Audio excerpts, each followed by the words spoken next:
hearing sa budget ng DPWH at napanood ninyo yung pagtataray ni Amy Marcos. Napanood namin na niya, Mr. Maravillas, talagang naging toxic na itong si Amy Marcos. Pinintasan pati si Vince Dizon.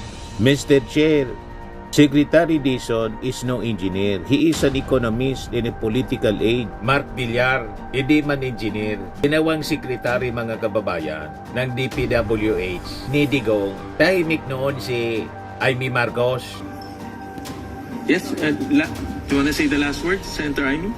No, nagre-react lang po ako. Vince Dizon is no engineer. He's an Ng proposed 2026 national budget, sa pagtatanong ni Kiko Pangilinan, we're in the process of doing this. Most likely, we will complete a full reshuffle.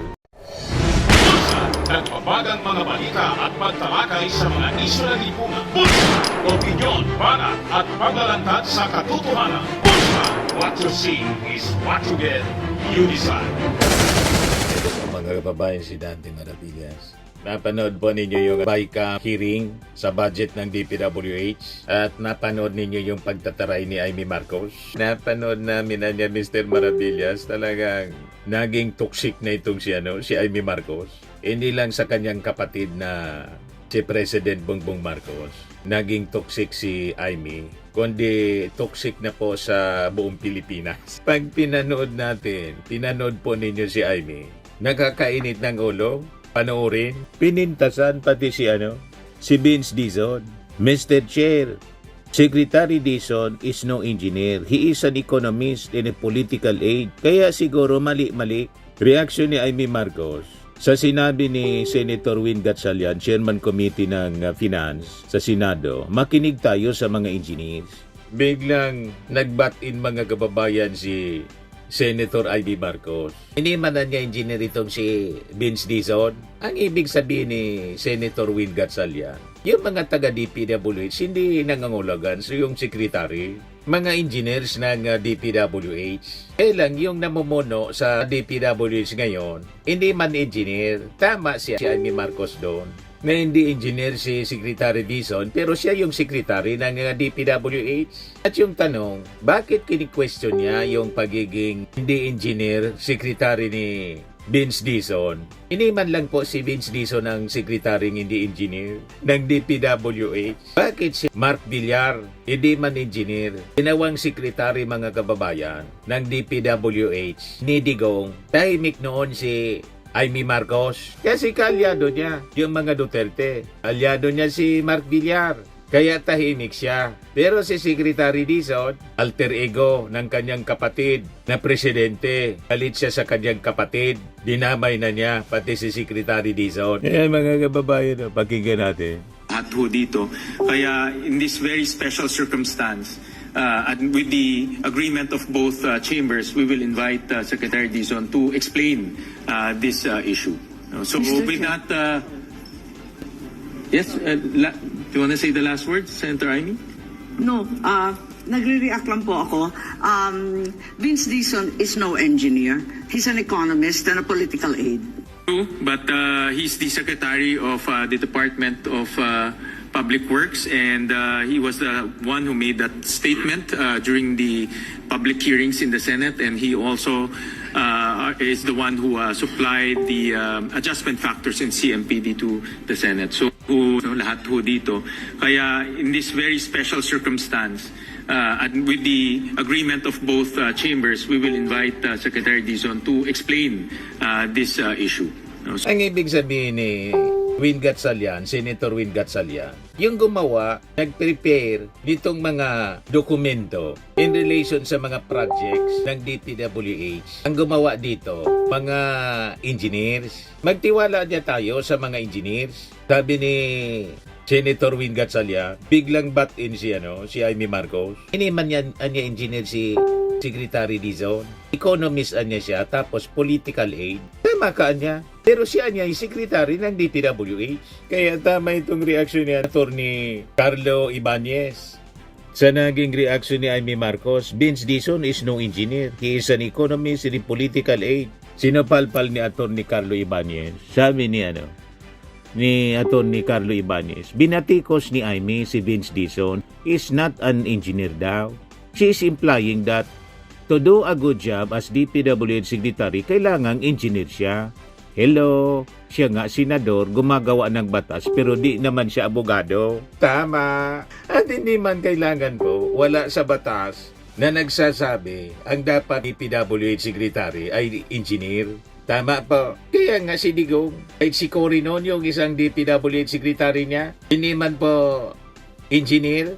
Si Joseping De Jesus, economist, psychologist, hindi man engineer. O di ba? Si Mark Villar na lang, na hindi man po engineer. O bakit hindi galit siya, no? Hindi kini-question yung pagiging hindi engineer ni Mark Villar, ni Amy Marcos. Pagkatapos, kini-question niya yung pagiging hindi engineer ng DPWH Secretary, mga kababayan, ng kanyang kapatid na si Vince Dizon. Di ba pa? Halatado, masyado, mga kababayan, ang galit ni Amy Marcos. Kung titingnan natin, mas effective si Vince Dizon kaysa mga naging DPWH Secretary na mga engineers tulad ni Secretary Bonoan na sabit sa korupsyon at mga regional directors na lot engineers at district engineers. Siyempre, district engineer dapat engineer. Sabit sa takot-takot na korupsyon sa flood control, mga kababayan. Sabi nga po ni Vince Dizon, by January, magsasagawa sila ng full reshuffle ng mga district engineers and regional directors. Yan, sabi dito sa report ng Inquirer, the DPWH will carry out a full reshuffle of its district and regional directors by January 2026, noting that several officials linked to the flood control mess who have been charged or jailed have already been replaced. Sabi ni Vince Dizon during the deliberation ng sa BICAM ng proposed 2026 national budget, sa pagtatanong ni Kiko Pangilinan, we're in the process of doing this.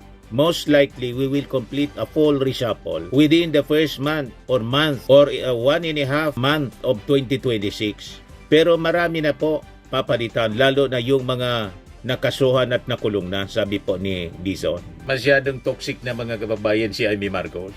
Grandstanding palagi, mga kababayan, pasikat masyado. Ito, si Amy Marcos, post ng post, mga kababayan, sa kanyang Facebook page. Hindi raw papalit-palit ang sinasabi si Secretary Vince. So ano to? Guni-guni naming tatlo? Ito si pakinggan natin si Amy Marcos. Pangiti-ngiti yan, pero mga kababayan, ngiting aso yan.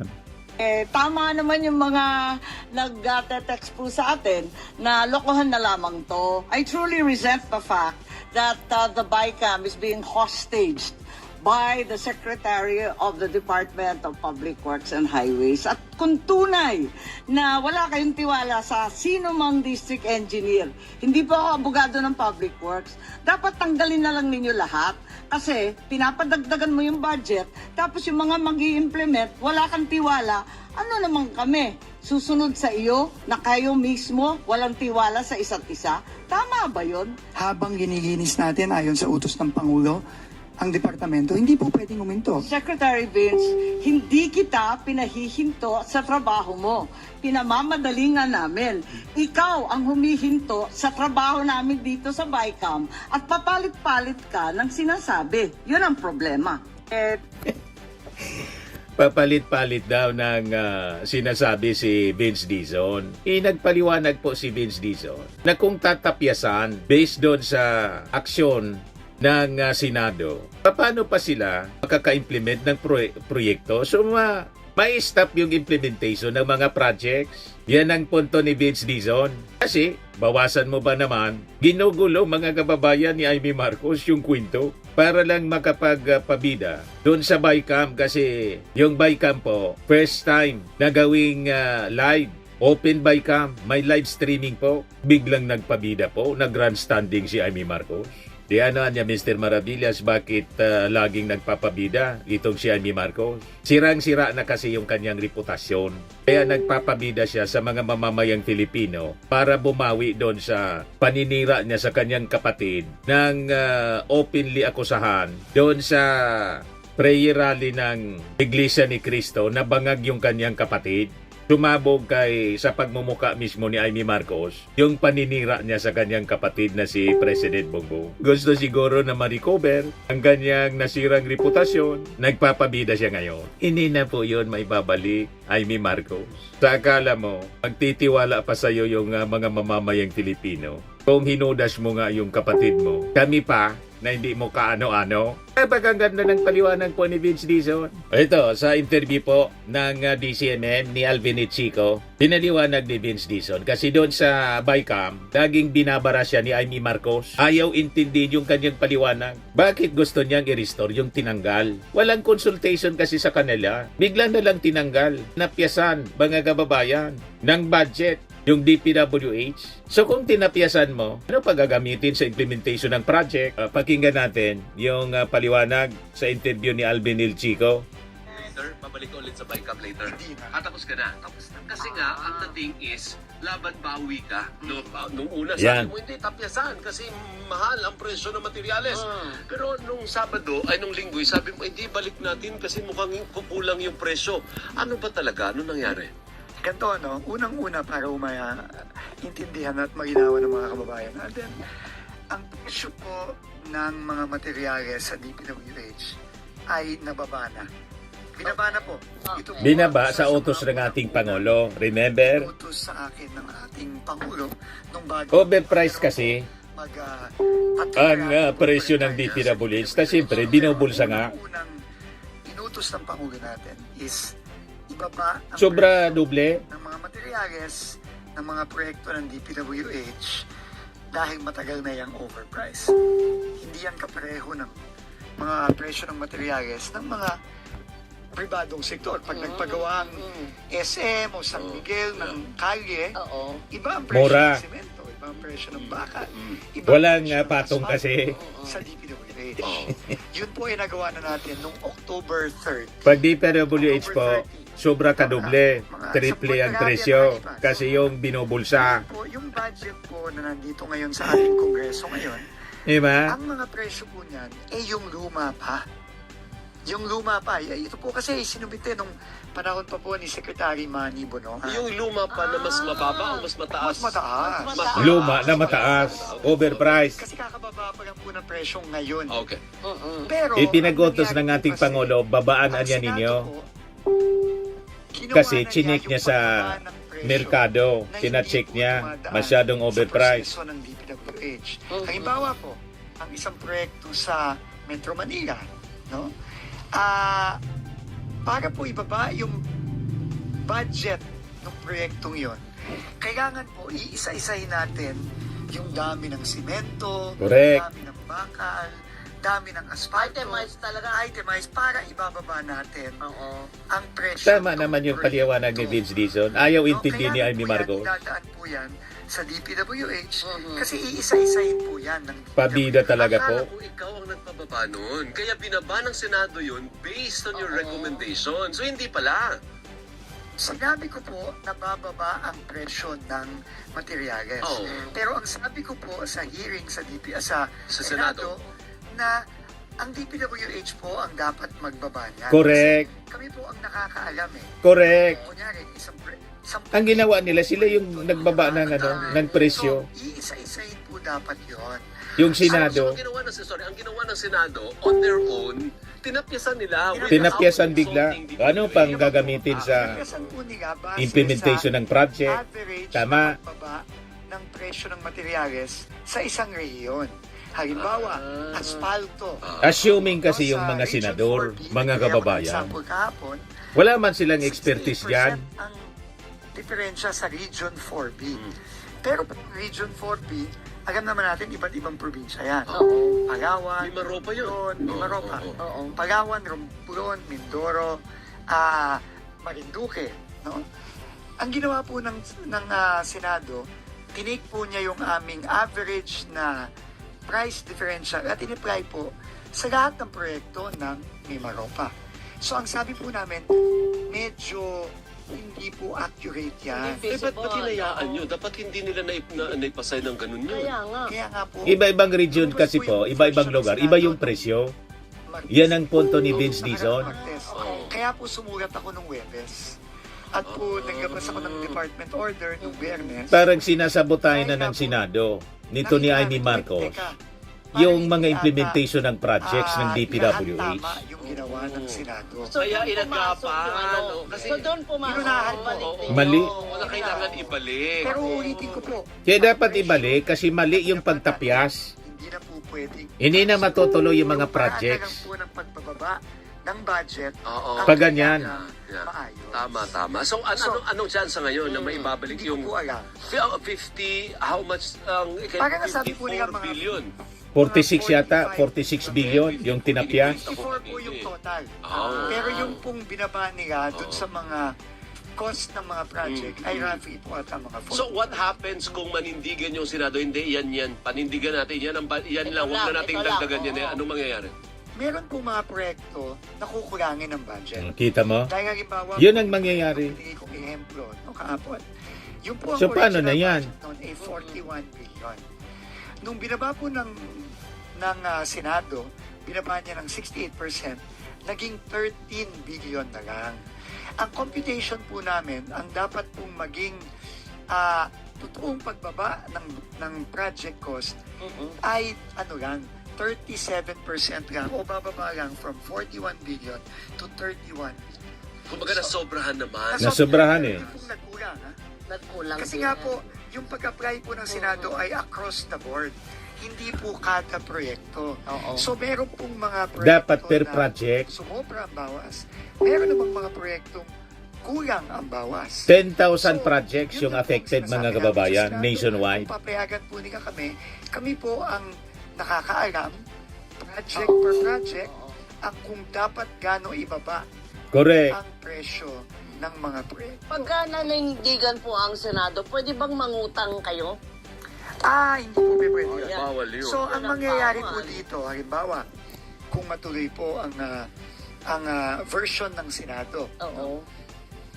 meron pong mga Nang may problema kamag-anak yung namin version sa lagi ng hapon Senado po. na kukulangin. So, ibig sabihin po na, halimbawa, Mm. kung ang Tama na yung version ng Congress, dapat inadapt na lang nila. Pagpapasihan po natin yung budget Yung House ng of Senado, Representatives po. iiksi po yung kalye na yon. So matutuloy pa rin naman. Iigsi yung kung itutuloy yung project, iigsi. Mga ganon. Oo, what's na? Hindi ba pwedeng humingi ng ayuda sa presidente? Marami Yun na namang nga. budget Ganon. ng presidente. Bigay mo sa Ay, DPWH. hindi po ganun Hindi ganun? kadaling mag-augment. Ah. No, hindi po ganun kadaling mag-augment. So, ang sabi ko naman po, pinapaalam lang po natin ito sa Senado at sa Kongreso para sila po ay magdesisyon. Kasi ang Yeah. desisyon naman po talaga kanila. Yeah. Kami naman po susunod naman po tayo. Pero kailangan pong malaman ng Senado at ng Kongreso ano ang implikasyon Ang consequence ng kanilang niya. Tama ginawa. yan. Oo, Thank baka you. naman, baka O di ba, malinaw? Lang itong si Amy Marcos. Ayaw umintindi. Laging galit eh. Alam po ninyo, pag ang tao laging galit, mali-mali yung desisyon. Kaya dapat ito si Amy Marcos, mga kababayan, wag na natin itong paulitin. Pag tumakbo pa ito, sa kahit anong posisyon po, dapat dito mga kababayan, i-shoot na natin sa inidoro kasi toxic senator na po ito. Wala na sa rason ang kanyang mga pinagsasabi. Sabi ko sa inyo, napakasama yung impluensya po ng mga Duterte. Pag nadikit ka talaga sa mga Duterte, sumasama po ang takbo ng utak. Tama ba? Yan pangiti-ngiti, ngiting aso po. Tama naman yung mga nag-text po sa atin na lokohan na lamang to. Lokohan I truly daw. resent the fact that the BICAM is being hostaged by the Secretary of the Di palabas Department niya, of Public ino-hostage Works and na Highways. At yung BICAM, kung tunay yung na Senado. wala kayong tiwala sa sino mang district engineer, hindi po ako abogado ng Public Works, dapat tanggalin na lang ninyo lahat. Kasi pinapadagdagan mo yung budget, tapos yung mga mag-i-implement, wala kang tiwala, ano naman kami? Susunod sa iyo na kayo mismo walang Napakasama tiwala sa ng isa't ugali isa? ko. Tama ba yun? Habang ginilinis natin ayon sa utos ng Pangulo, ang departamento, hindi po pwedeng uminto. Secretary Vince, hindi kita pinahihinto sa trabaho mo. Pinamamadali nga namin. Ikaw ang humihinto sa trabaho namin dito sa BICAM at papalit-palit ka ng sinasabi. Yun ang problema. Napaka-aroganting tao ni Amy Marcos, mga kababayan. Walang respeto sa kanyang kapwa. Di ba? Itong uri ng mga tao, nakalimutan na ang pagiging public servant po. Kaya nga po, public servant ka. Ang amo, yung ating mga mamamayang Filipino. Ang ibig sabihin ng servant po, utusan. Utusan lang natin itong mga taong ito. So gusto ninyo ng isang utusan na tulad ni Amy Marcos, public servant, sumusweldo sa ating mga taxes from the taxes of the Filipino people, pero napaka-arugante. Umaastang hari, mga kababayan. Huwag nating papayagan ang ganitong uri ng mga tao. Di ba? Napakasama ng impluensya talaga po sa kanya nang nadikitan niyang mga politikong mga arugante. So, nakita po ninyo ang pagiging very toxic ng pag-uugali ni Amy Marcos. Ngayon pa lang mga kababayan, nagpa-press con si Vince Dizon para i-present sa media po yung mga ipinalit na mga district engineers, regional directors sa kanyang pagtalima sa utos ng ating Pangulo na linisin po yung DPWH. So parte ito ng reshuffle na sinabi po niya. So ito, pakinggan natin. Okay, let me just wait for Prof. Mahar. So Prof. Mahar is here because we're going to be talking about solutions also. So, are you going to stay for this entire meeting?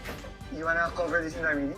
It's going to be a boring meeting. So it's because symbolic itong kwartong to at itong table na to.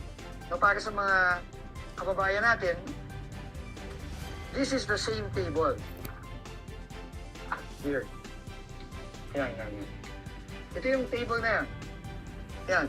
Dito ginapag nila, napapalitan nitong dalawang to, nila Alcantara at saka nila Hernandez, yung, magkano daw to? 300 million na daw? 300 million na pinagparke-parkehan nila. Kaya dyan ginawa yung meeting. To use this as a symbol kasi kailangan itong buong district office na to na kung saan talagang sumabog itong napakalaking skandalong ito, symbolic to din ng pagbabago. Sabi ng Pangulo sa akin, linisin natin ang DPWH, reformahin natin ang DPWH para hindi na ito maulit-ulit. And I think itong gagawin natin ngayon with our new leadership here in the 1st District of Bulacan. Bulacan siya po, 1st And District. I don't envy the job of these two young men here. No? But we will give them the full support. It's symbolic of the changes that we want to make, that the President wants to make in the DPWH. And now, here, instead of this, wala tayong ilalatag dito, kundi iisa lang. Ang lalatag natin sa table na ngayon, with Yung the help picture of, na pinapakita niya, yung our picture ng partners, pera sayang, wala yung iba nating mga na nilatag dyan sa mismong table na yan ang ilalatag natin sa table ngayon, ni hindi pera. Bryce Hernandez at ni Kasi kahit Alcantara. na lahat ng mga involved dito sa pagnanakaw na ginawa dito sa 1st District of Bulacan, pananagutin natin at malapit na silang mga makulong very, very soon. Kailangan pa rin natin solusyonan yung mga problema dito kasi yung mga kababayan natin dito sa Bulacan, sa Hagonoy, sa Kalumpit, sa Baliwag, kung saan-saan dito, binabaha pa rin hanggang ngayon. Yung mga pinuntahan ni Pangulo, yung pinuntahan namin a few months ago, hanggang ngayon binabaha pa rin sila. And kailangan solusyonan yun. And yun ang pag-uusapan natin. Kailangan managot pa rin yung mga tao dito at mananagot sila, maniwala kayo. Nagsabi na yung ombudsman na very, very soon, ipafile na yung kaso dito sa Bulacan na unang-una nating final noong September sa ombudsman. Ipafile na nila sa korte at mananagot lahat ng mga gumawa nito. Lahat ng gumawa nito mananagot. Pero habang nananagot sila, kailangan solusyon naman ang pag-usapan natin. Ayun yung ang gagawin natin. So before we go into that, I just want to introduce to you the OICs. No, OIC pa lang, no? Na District Engineer at OIC Assistant District Engineer ng 1st District of Bulacan. Si Engineer Kenneth Fernando, 33 years old. Kasama siya sa second batch ng cadetship. Si Yusek Lara, first batch. Mas matanda siya ng konti. No, ng ilang taon. Kenneth is 33. I think Yusek Lara is 36. Civil engineer. Nag-masters ng civil engineer sa Japan. under a scholarship sa JICA. How long have you been in DPWH? 10 years na sa DPWH. Galing dati sa central office, sa UPMO, tama ba ako? Sa UPMO, and ngayon, i-assign natin siya dito as OIC District Engineer. And the Assistant District Engineer is going to be, OIC is going to be Engineer Paul Lumabas, 32 years old, also a civil Bata pa po. Currently, OIC ng planning, tama ba ako? Dito, bago ka pa lang dito, no? 1 month pa lang. And siya ay currently nagmamasters din sa Bulacan State University. Galing siya dati sa Private-Public Partnership Service ng DPWH sa Central Office. So, sila yung aasahan natin na fresh blood na magte-take over dito sa First District of Bulacan, with the hopes of us finding solutions to the problems that we have here. They will be working closely with our technical working group, with Professor Mahar, with Professor Tabios, with Secretary Dave Singson, Yusek Lara, and Yusek Charles, to try to find a solution to this mess. Because our people in Bulacan need solutions. Yes, they want accountability, but they also need solutions. Because they are suffering every day for practically 6 months in a year, because they're always flooded, and we have to start finding solutions, and that is their job. And ang kabilin-bilinan ko lang sa kanilang dalawa, huwag kayong gagaya doon sa mga papalitan ninyo. Huwag kayong gagaya. Kasi kung gumaya kayo, kung anong mangyayari sa kanila, yun din ang mangyayari sa inyo. And I don't think you want that to happen to you or to your families. Diba? Let's do this right na. Gawin na natin to ng tama. Baguhin na natin to. And yung ginagawa natin dito sa First DO Bulacan, yun din ang gagawin natin everywhere. No? So, and finally, I just want to also introduce, because our regional director, Regional Director Dong Tolentino, has retired starting today. We will be appointing as concurrent Regional Director of Region 3, General Romel Tello, who is also our Assistant Secretary. Si retired General Tello is a 2-star general retired from the Philippine Army. Kasama po siya, Assistant Secretary po siya ni Undersecretary Atoby Star, who is also a very respected general from the Philippine National Police. So siya muna ang pagkakatiwalaan kong magiging OIC, concurrent OIC RD for Region 3. Regional Ngayon, Director. Na si Regional Director Dong Tolentino. So, ASEC Romel will be working with DE OIC Kenneth and DE Assistant District Engineer Paul. No? Okay, mag-alala. 2-star General, 3-star General.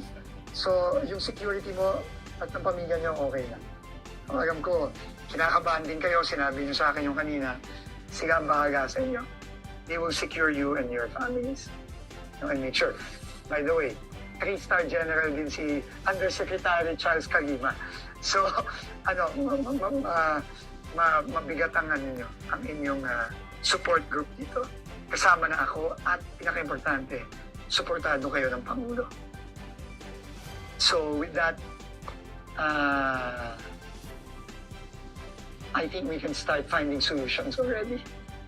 You know, with the help of our private sector partners, with the help of Project NOAA, UP, Sexingson, we have to find solutions already. Okay?